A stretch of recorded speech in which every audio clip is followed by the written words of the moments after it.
Hello, everyone, and welcome back to another edition of the JJSports podcast. I am Josh, I'm Joey. and we have a lot to talk about today. So I'm going to hand it off to you right away, Joey. Let's start with basketball. We know that there wasn't much going around last time. We spoke about a few trades, but really not much other than that, and also the starting date for the NBA season. But now that we're a bit deeper into the offseason and still getting closer to the start of the regular season, what do we have that's new? Well, before I get into that, Josh, I would just like to thank our new subscriber, Hugo Estrella, for subscribing to our channel. Thank you, Hugo. You're a legend. Okay, that's what I had to say about that. Okay, so what do you want to do first? Draft, trades, or free agency? It's all up to you. Okay, so I just want you to look at the draft just in terms of positioning, because you know teams relatively, right? Yes, yes, sir. So you could just see relatively a good fit, yes or no, right? So here, let me share it with you. Okay, so the top three was, I'm sure you heard of these three. They were kind of no-brainers, Yep. I feel like enough said about those. Hold on, let me explain. Sorry. I like the top 10, even though number 4, if you don't know, but he was kind of a reach, he was more toward the bottom half of the prospects, but I agree. but yeah, I like how it goes. I feel like the ones that stick out to me, like Detroit got a point guard. I think that's a big need for them. I like how, let's see, I'm just going through the list because we don't want to go through the whole draft. I find it very interesting. This is something I want to ask you. The Kings drafted Tyrese Halliburton, who's a point guard. So what do you think that says about their confidence in re-signing De'Aaron Fox and even Buddy Hield, because those are their guards right now. So do you think this takes away their confidence in keeping those guys? I mean, it's always good to have depth on the bench, and sometimes when you bring it in youth, I don't know if it's necessarily a thing saying that they don't trust their guards, but maybe they are trying to. I don't think it's a message saying they don't trust their guards, but it's always nice because you never know what could turn out with a guy drafted in the top, in the first round of the NBA draft. I mean, we've seen people drafted early and late, boom and bust. So who knows? Maybe it's maybe it is a little help in their depth. Maybe they're not trying to go all out in that position. And I mean, if it works and he does, then it'll look like a good move. So, yeah, I don't mind the pick regarding who they have at the position already. And the same question for the next pick, because New Orleans has a ton of point guards. Like, when they don't have Drew Holiday anymore, but they traded and they got back Eric Bledsoe, they got back George Hill, and they still have Lonzo Ball. So do you think this means they might ship out one of those guys, maybe even Ball? Yeah, definitely a possibility. But I don't think that it's going to happen as early as within the next couple of weeks. I think that maybe they'll start letting the season play out. And if it starts working for them, maybe they like their depth on the bench as well. Then obviously that could go either way, whether they want to trade because they think they get better depth in another position. But look, if it works and if that's really a hole on their team, then it works. You can't complain. Yeah, that's good points, Josh. Very good points. Right. Okay, so those are the lottery picks. So I think we said enough about the draft. But some very interesting trades. So if you recall last week, I told you that the Bucks traded for Boban Bogdanovic, right? Mm-hmm. So turns out, actually, I can't find an article right now, but if I do, I'll let you know that actually wasn't showed. They were accused of tampering. So now Bogdan can actually ask for a better contract from a different team, and the Kings can match it, but if they don't, he can go to that new team. So I thought that was pretty interesting, And then some other trades that I thought were relatively interesting were that they I don't know if you know this, but if you ever heard of Ed Davis, the Knicks traded for Ed Davis, and since he has such a bad contract, they got 2023 second-round pick, which doesn't sound good, but that's the year that they're going to start having high school players be eligible again. So it's actually a good pickup. And then they traded back Ed Davis to Minnesota, and they got two guys. I'm not sure if you heard of them, but, could be good trade pieces or role players on the team. Their names are Jacob Evans and Amari Spellman. So, it's relatively quiet on the whole trade market right now. The big things, though, I have to say, is the free agency. So, Josh, who are we saying were the biggest free agents on the market? Who do you recall? I remember Dragic was up there. We had Hassan Whiteside up there. AD was up there.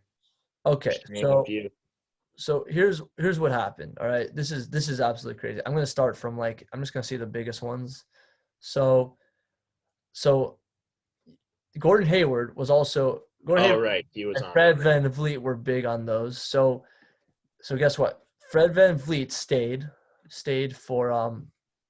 in Toronto for 4 years, a lot of money. And Gordon Hayward got a record $120 million deal for 4 years. I think that's $30 million a year. Gordon Hayward's going to play for the Hornets for $30 million a year. So that's pretty wild. That is nuts. Yeah. And there were a few other ones like Montrezl Harrell. I don't know if it's going to show it, but he actually joined the Lakers. Melo returned for a 1-year deal to Portland. Got a good backup center in Nerlens Noel. Tristan Thompson signed with the Celtics. The Celtics. Yeah, I thought that was very interesting. Serge Ibaka signed with the Clippers, which isn't as exciting. Well, he's back with Kawhi now, though. That's true. I guess that's a good reason why he came back. That makes sense, actually. I don't know if it's going to show, but I'm pretty sure Dwight Howard signed with the Sixers. Oh, see, told you. Hawks signed Bogdanovich. There it is. It just happened. Yes, Hawks signed Bogdanovich to a $72 million contract. Also, the Lakers got Marc Gasol, which is interesting because, I thought he'd go to the Clippers because, same reason, Kawhi. But he actually Well, it's a good backup with it's a good backup if regarding the fact that Dwight Howard then it's a good replacement for Dwight Howard, probably on the cheaper side because Dwight Howard had an amazing playoffs, relatively speaking. And I think I'm trying to remember what it was. There was one more. I'm trying to remember. Oh yeah, and Christian Wood signed with the Rockets. Okay. I wonder if that will have any say on if Harden and Westbrook want to stay, and I don't think so. So I think that's I think we've covered. But before we move on to the next subject, which of these signings seems the most intriguing to you? What do you think is a big deal for these teams? I think the one that might make the biggest impact really because it kind of returns the team back to par the way it was might be Gasol to the Lakers. I mean, like we said, Dwight Howard did have a very nice playoffs this past season, and we know how that ended. He ended up winning another ring. Another ring. I don't know if he won one before. I think he only won one. Yeah, in contention before, but not. Yeah. So he won a ring with LeBron and AD and Rondo and the rest of the big names on that team. There were so many. And then, coming to another team, obviously, but Gasol is not a bad replacement. He's a guy who's won a ring before. He won it the year prior with the Raptors. And like you said, he's really, I feel like for some reason, I feel like he's an underrated player in the NBA with all the Dwight Howards there and Giannis Antetokounmpo and LeBron James. But Gasol is not a bad pickup, especially for a replacement of Dwight Howard by any means. I think that could be the sneakiest, the best acquisition. I mean, yeah, when the Toronto Raptors traded for him, I thought that was one of those a Tampa Bay thing. You trade for these random – you do these weird trades, but it's a final piece kind of thing. These are your Barclay Goodrows, your Blake Colemans. I think Marc Gasol fit that narrative, right? Because it wasn't working with Valanciunas, and you got someone who was a lot more experienced and made the playoffs multiple times, but not because he was on a good team, because he was part of the good team, him and Conley. So I thought it was very valuable that they got someone with that experience, and grit. And I actually I like it, Gasol playing for the Lakers. We've been here before. Pretty good results. So, yeah. You think we're ready to move on, Josh? Yeah, I think we're ready to move on. Okay, let's move on. So we're talking about baseball today. And which of these would you like to start with, Josh? Because now it's all right, Joey. So I know. Okay, so I know what we went over in our intro, saying what we were going to talk about, but I actually just thought of something new. This was on a news segment I saw on MLB Network. It wasn't so long. There were three analysts. One, you had Matt Vesgersian, who's one of the famous callers, Yeah. and I don't remember who the other two analysts were, but the topic was the best shortstop in baseball right now. Who are the top three shortstops in baseball right now? Okay, we're not going to take too long because we are sliding this in, but I just want Do your you want opinion. us to say who we think the top three shortstops I are? will, yes, and Well, I want let's your just start at number one and get it out of the way. I think we're both going to agree on Lindor, right? yes, Okay. yes. So 2 and 3 is where it's tough because I think there's a lot of good ideas. So I don't know. You got Anderson Simmons, you got Marcus Semien, you got Trevor Story. I really like Javier Baez. Like I feel like there are a lot of good options there. So I'm not really sure who to pick. I mean, Simmons defensively is one of the best, but I don't know how much defense are you. When we talk about best shortstop, like how much defense Best overall play. Overall play. do you think Simmons' offense is relatively good enough that like do you think it's solid offense? Do you think Simmons brings solid offense? I mean, I think that he could be productive at times, but I definitely think that there are people who could be a lot more productive than him. And even though you do get a worse fielding shortstop because Simmons is the best, Right. um, it really isn't by that much in a guy like, for example, Marcus Semien or Trevor Story. Both are incredibly, incredibly athletic. And while they might not be at the same par as Simmons defensively, they're not so far behind him, and the offense is definitely better. I would take either of those guys over Simmons personally. Okay, so I'm gonna put. I don't even know that I could put them both in the top three still, just with other competition around. I'll give you my picks, but I want your two. Yeah, what are your picks? My picks, I would put Lindor at first, at the one spot. Two, I know it's going to be a bit of an well, this one not really underrated, but I have to say Trevor Story is the second best shortstop in the game. He's been super consistent since coming up. A lot of people I know are going to say, oh, the Coors effect. Well, he doesn't hit terribly outside Coors Field, and the guy plays very, very good defense also. And third is going to be a very, very, I think, a pretty I think it's a good pick. I think some people wouldn't agree with this, but I'd have to say Xander Bogaerts is the third best shortstop in the MLB. I know a lot of people are going to be saying, "Well, Marcus Semien just finished third in the MVP voting a year ago," and people are going to be saying Trey Turner exists. Yes, I know. Corey Seager just had an unbelievable postseason. Yes, but he's in my opinion, he's the most consistent shortstop in the MLB next to Lindor. And the only reason I wouldn't take him over Story is just because Story plays better defense. They both put up similar offensive numbers. So that's my top three picks in that order. I'm gonna put Trevor Story at 2, and I'm gonna put. I honestly I can't deny the fact like Semien, dude was really close to being an MVP this year. Like he was very. Well, not this past year. He wasn't. In 2020, he did not No, have a I season know, but 2020 was nearly as good as. Yeah, but I hate the whole 2020 argument because think about it. Lindor had Right, worst years ever, but that's not taken away from anything he's done in the past because it was such a shortened year, like, and he had no reps and like stuff like that, So it was his whole thing, his whole motion, his whole routine was out of whack. A lot of these players were, Bellinger had a bad year too, but no one's taking it away from him, like. So like I think it's gotta be Lindor, Story, and Semien. Although Simmons' defense is quite amazing, but you said overall player, so I gotta keep that in mind and say it's Lindor, Story, and Semien. Okay, and I'm just gonna make one last point before we really get the baseball segment rolling. This is kind of just like the warm up thing, but I think all three of the analysts might have said that Corey Seager is the best shortstop in baseball. I know they're professional analysts, they're better than us, they're at a high level than us. Yes, all that's true. But in my opinion, okay, this is a very similar debate to Garrett Cole being the best pitcher in baseball. All these players have done, okay? Seager and Cole have both been great recently, but you're living on one postseason. That's what you're basing this off of. I just want everyone out there, any of our viewers, anyone ever to know that you basically said Garrett Cole was the best pitcher in baseball after an outstanding postseason with the Astros, and you said Corey Seager is the best shortstop in baseball after an outstanding postseason with the Dodgers. I mean, you could Their say regular season numbers in previous years do not not indicate that. In my opinion, you can rank them high going into the next year. but not in all of baseball. It just doesn't work like that. But you can say Otherwise, there wouldn't be if you say there best wouldn't be postseason. best player at that position. But you It can would say change those every things month. if you say best playoff shortstop. You could say that for sure. It's like Right. saying, That's not what they're saying. They're saying best in the game. okay, but I'm saying you could say best playoffs. But also for the record, it means I'm not trying to take away from the regular season, but at the end of the day, like if you can't perform in the playoffs, like I'm not trying to take away from you, but it says a lot about you.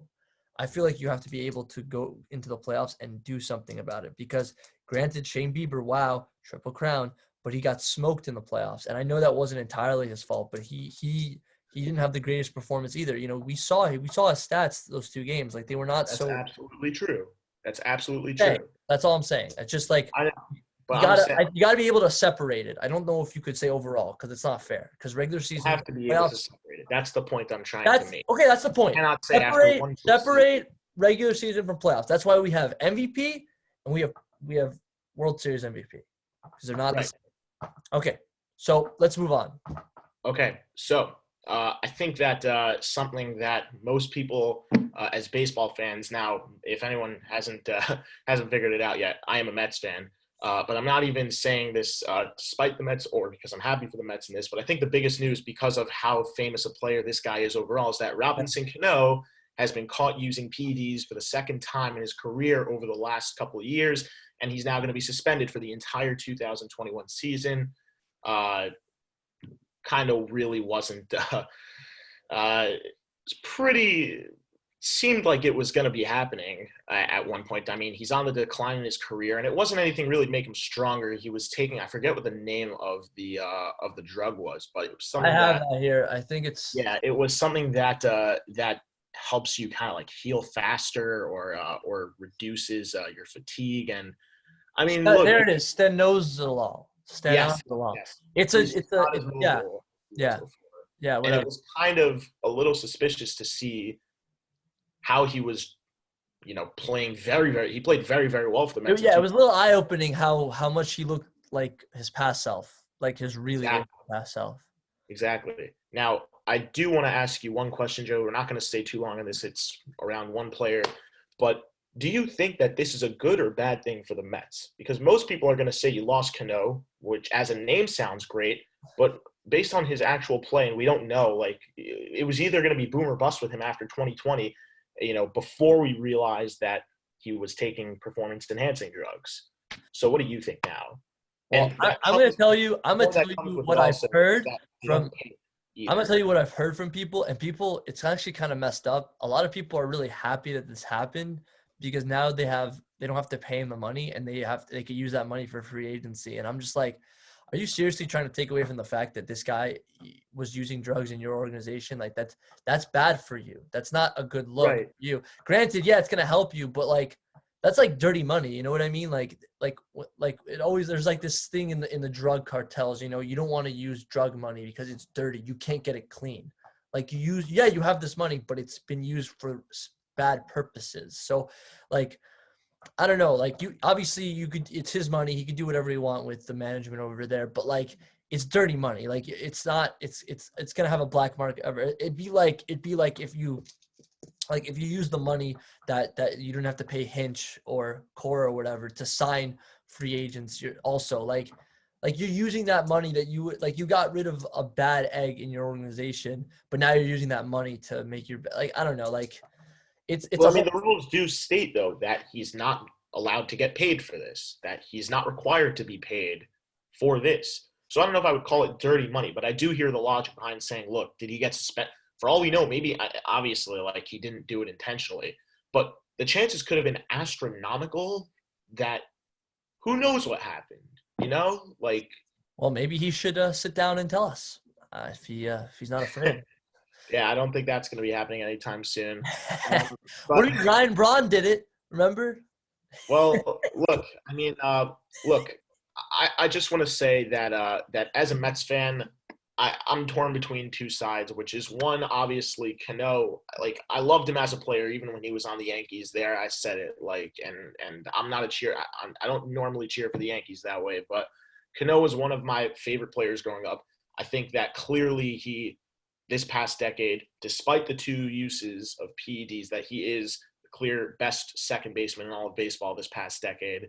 And that I just, it's so it's mind-boggling. It's mind-boggling, yet not mind-boggling at the same time, because it was a little suspicious watching him play as well as he did in 2020 after a not too great 2019 with all the injuries, and even when he was healthy.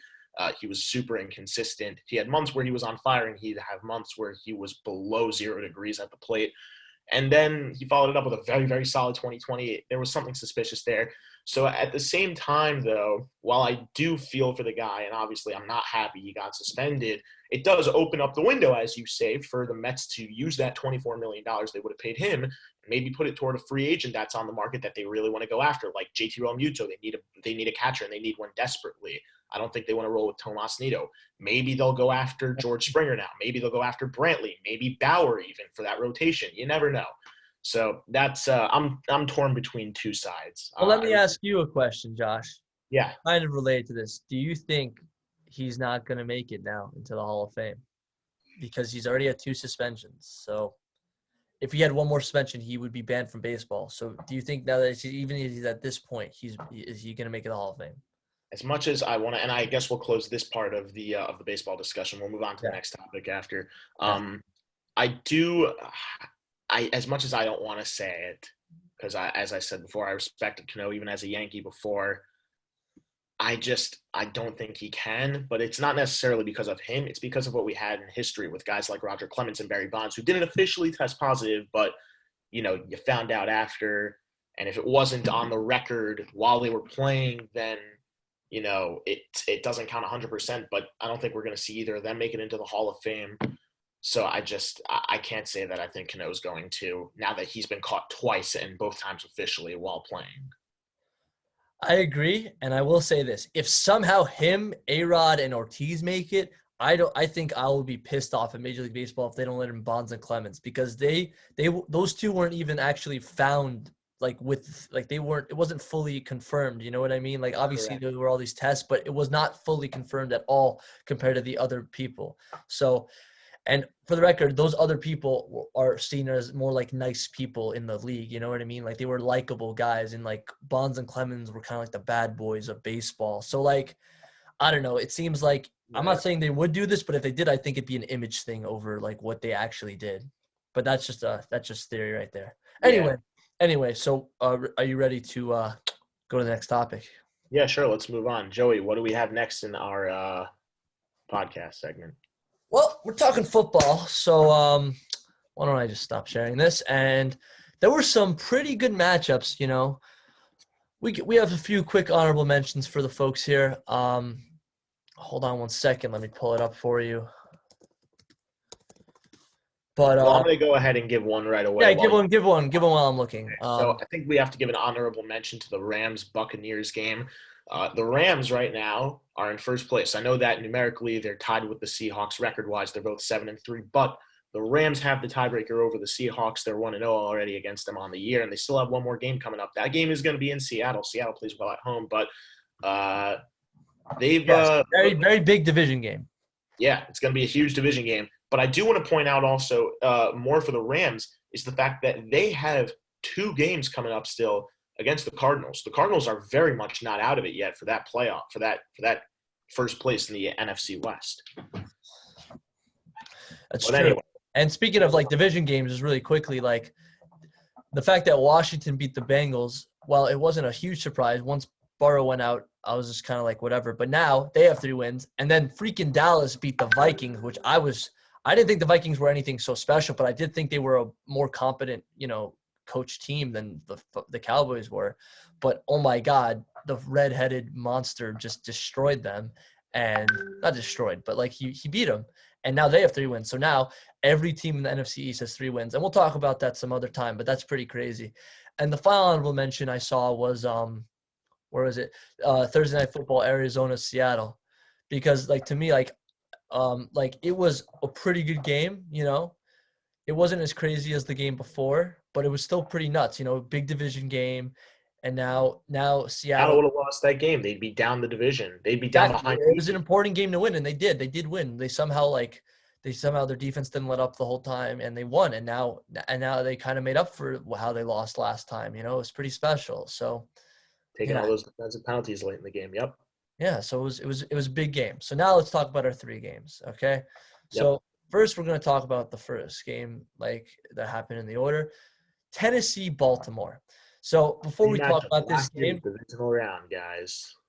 the reason I love this game is because, like, when you think about the Steelers, you think they haven't had any real good games, and I gotta agree, their only games I think they had real competition was these 2 teams, was the Ravens, who are kind of on the climb but still pretty good team, I think, well coached, and the Titans, who are well coached and has a pretty good offense and solid defense as well. So I was really interested to see who was going to win this game, and I gotta say, damn, this offense is beautiful, man. This across the board on Tennessee, wow, it was a good game.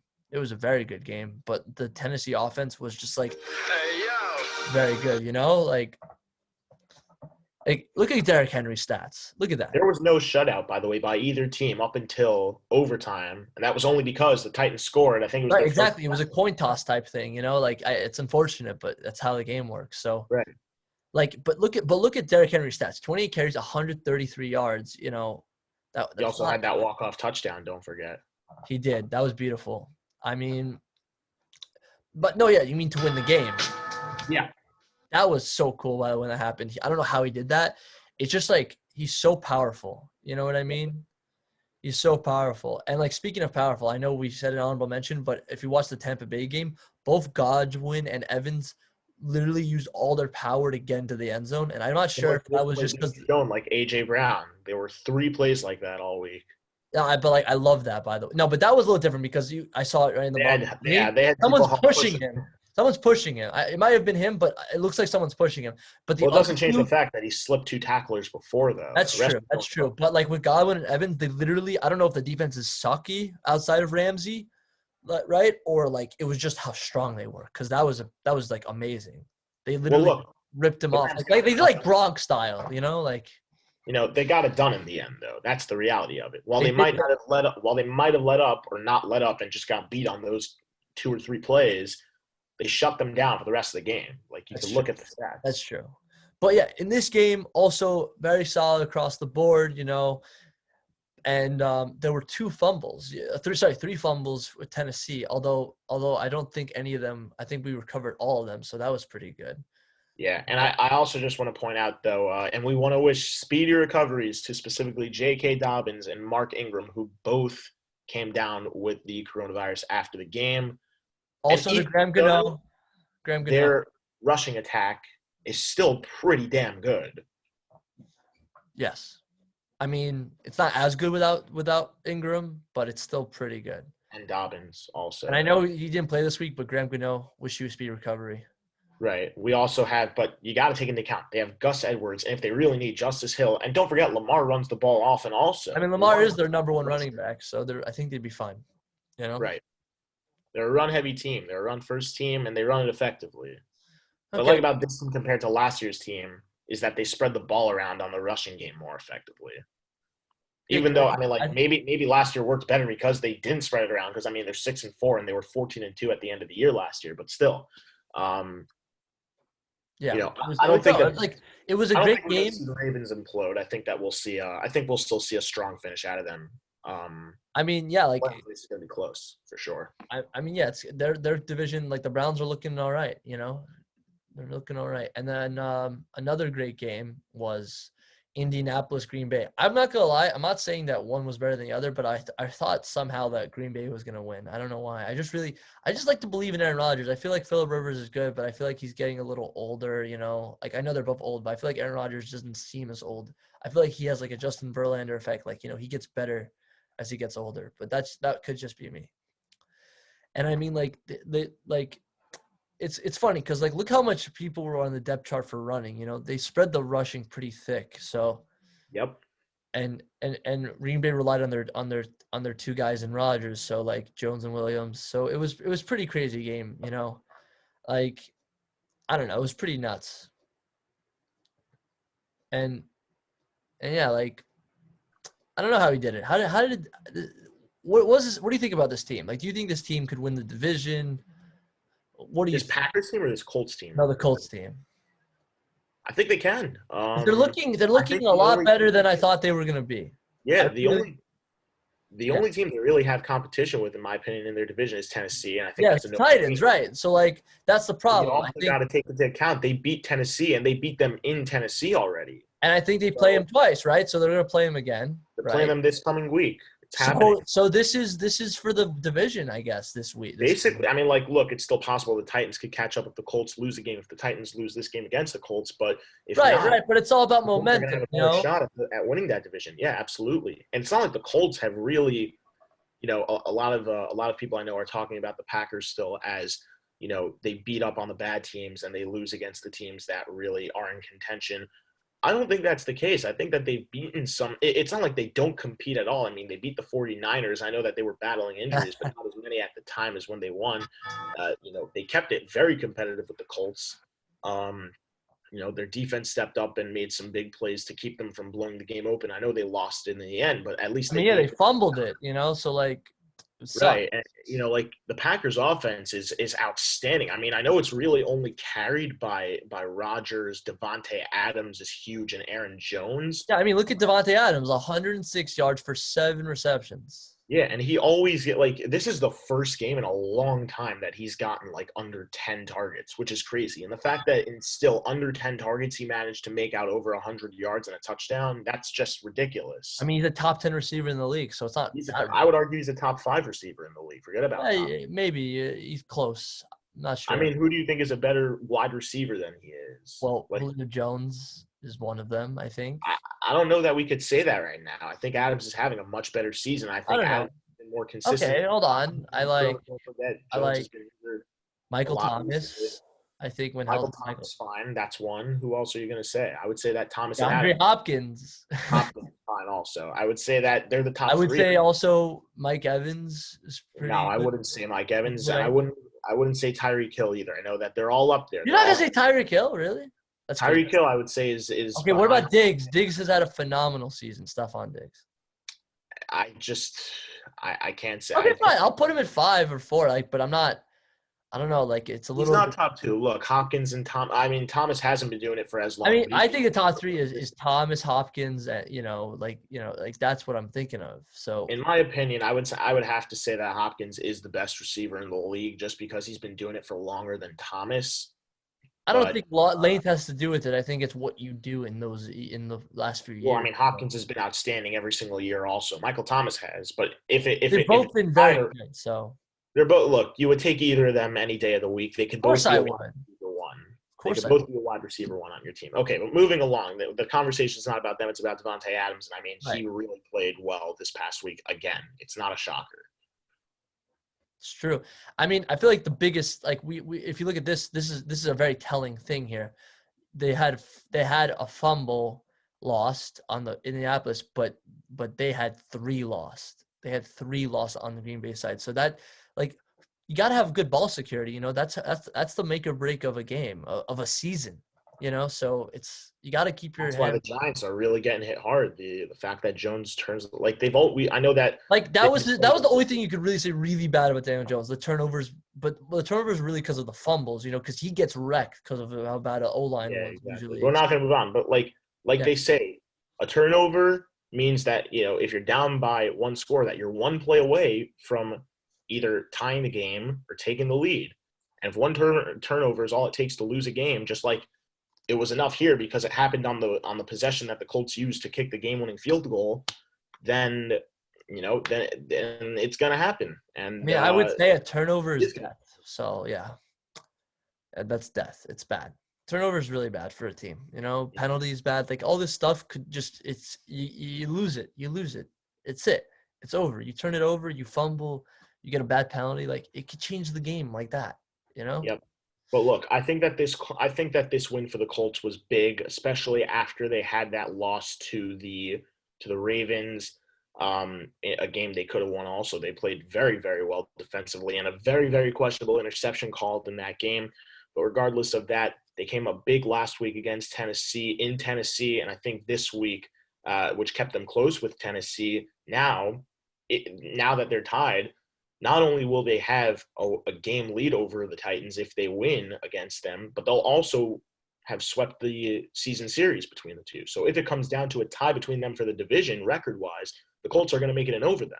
So they're the only teams that are really in contention for that division. I mean, Houston's in too big of a hole to climb out of, and so is Jacksonville. So, it's going to be an interesting finish to see who wins that division. I'm excited to see how it folds. Oh, yeah, that reminds me. I'd like to wish a happy Thanksgiving to the New York Jets.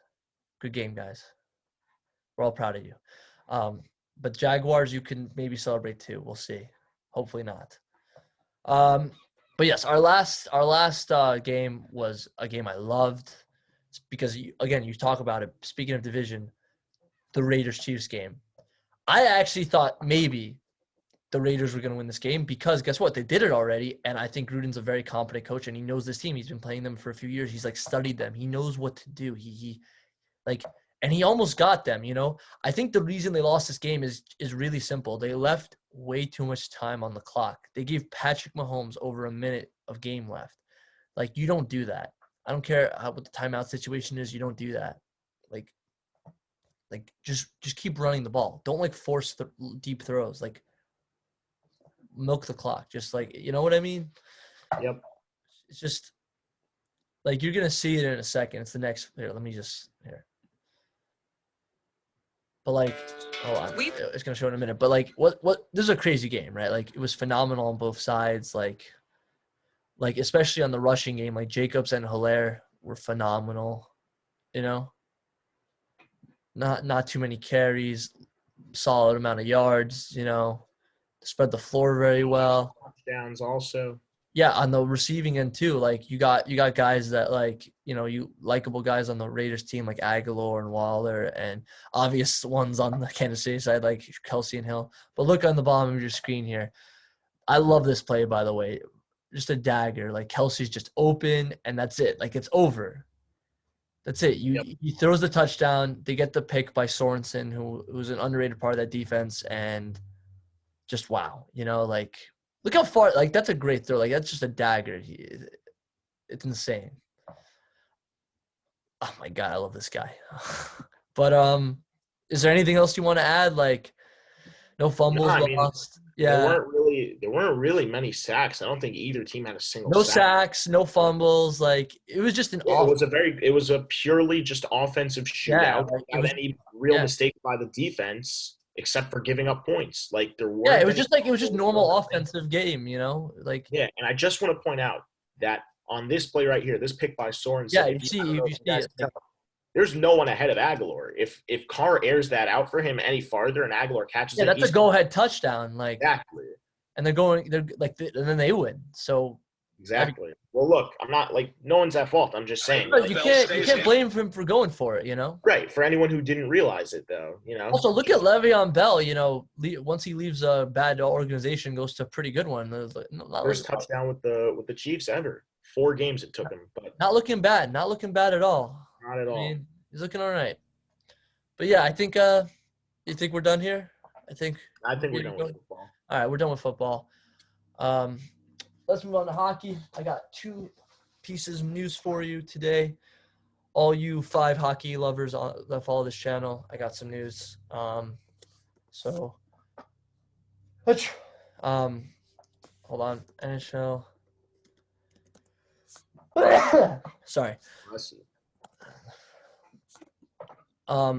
So here's the first piece of news. So Josh, I don't know if you recall, but first you do remember this. You remember how? Well, I don't know if I talked to you about it, but you had the idea that maybe Major League Baseball was not going to happen this year. And do you remember why? Do you remember why that we thought it wasn't going to happen? Before they started the season.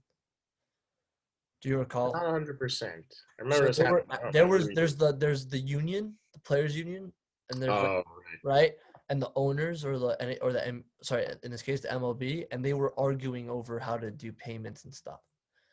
So NHL, NFL, NBA, all NHL and NBA didn't have these problems because their seasons were already done, but NFL, got it done so they wouldn't have to worry about it.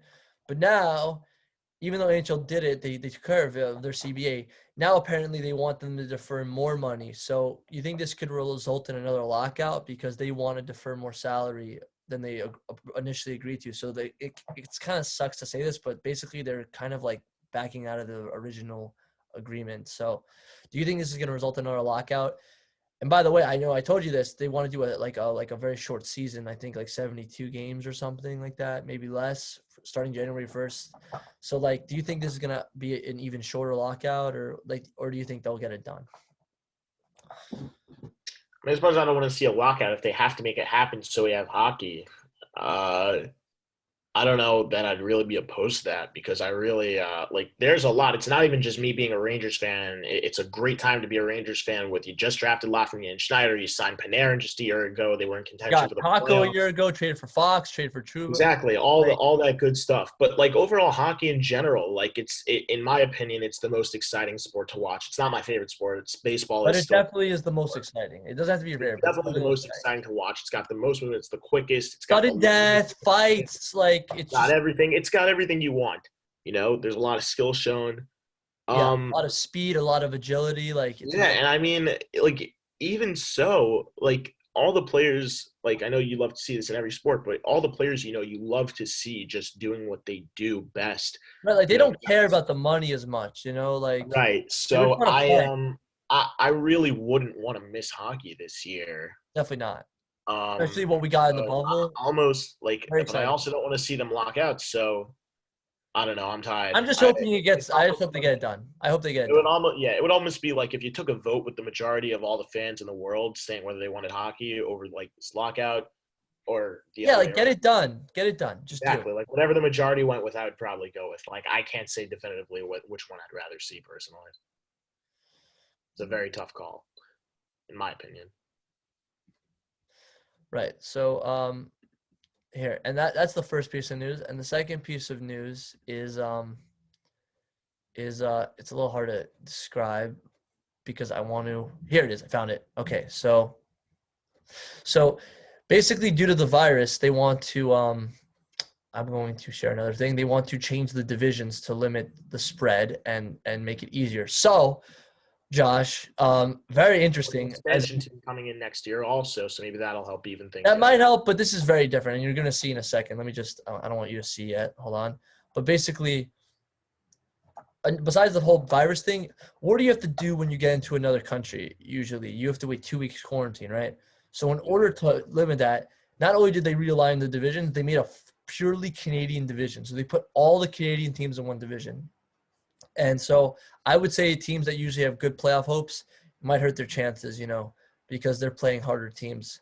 So look at the Metro, or not the Metro. This is called the Atlantic this year. Proposally, this is just a report. Like it's not 100% confirmed, but this might be what it looks like if the virus doesn't calm down.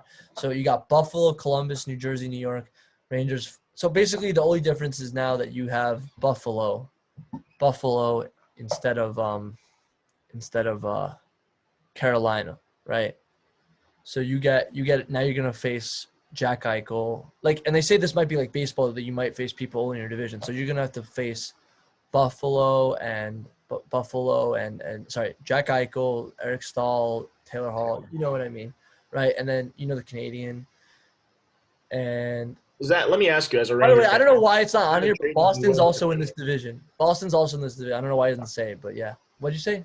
Let me ask you, as a Ranger fan, I think specifically like Boston. Okay, like we could, like that seems a little more realistic to. I mean, like I don't know actually, because Buffalo is in New York. As far as Boston is still farther away, it's still closer. But let me ask you this then: is is that a trade you'd be willing to make? Like disregarding Boston, but would you rather face like Eichel, Taylor Hall, and Eric Stahl, who's slightly on the decline right now, over guys like Sebastian Aho, Andrei Svechnikov, Teuvo Teravainen, Martin Necas, Vincent Trocheck? Like, I'm not who gonna would you lie. rather It's face? not the Buffalo that scares me as much as the Buffalo and Boston. I don't know why it's not on here, but you're playing Boston too. Like Granted, there's no Right. No, I'm saying like Boston's like a no-brainer. Everyone should be scared of them in that division. like I'm not a big. I mean, maybe if they get rid of Tuca, I'll be a little bit more comfortable. I think I could become. Look, they'll be without Pasternak for the first couple months though. So That's take big. that. That's huge. And they don't have Krug.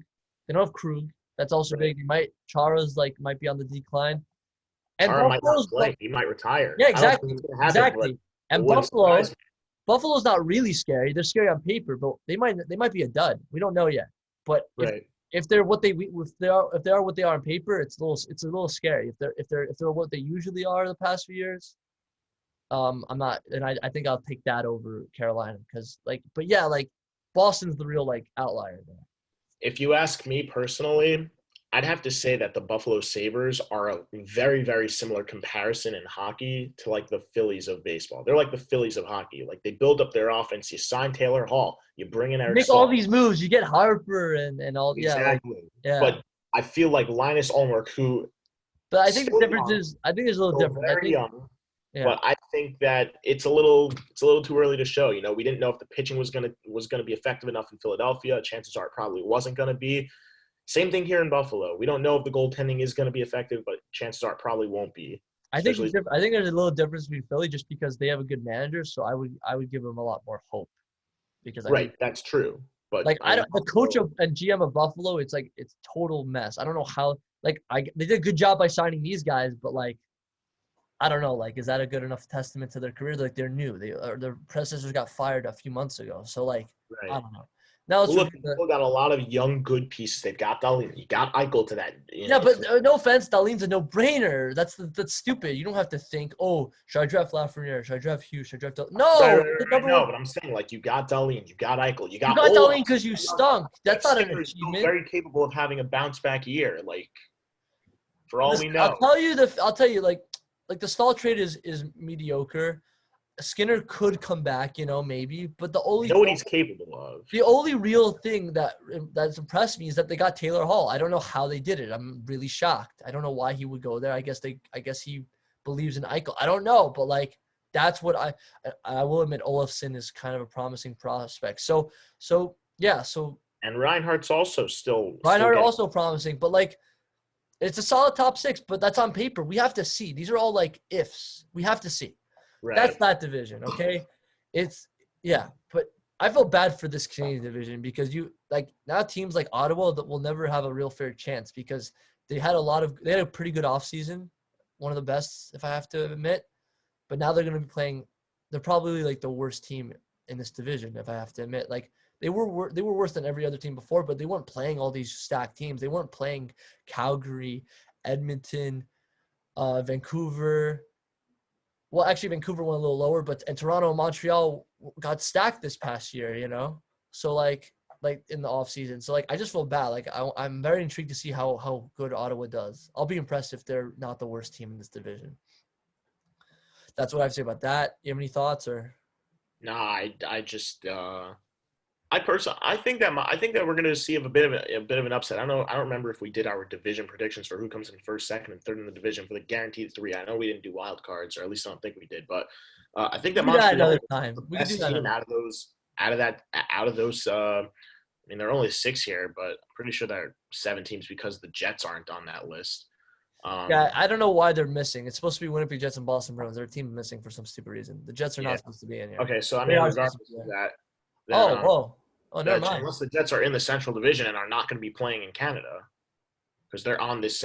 They're on this list. So you know what? I might be looking at the wrong list. That might be me. Hold on a second. Let me check something. Rangers chances of division, because I saw that in a Rangers post. Where was it? Here it is.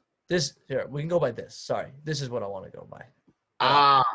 Okay, fine. Okay, see, Boston Bruins, Buffalo Sabres, right? Okay, and then this one, see, it does have the Jets. I was looking at Yeah.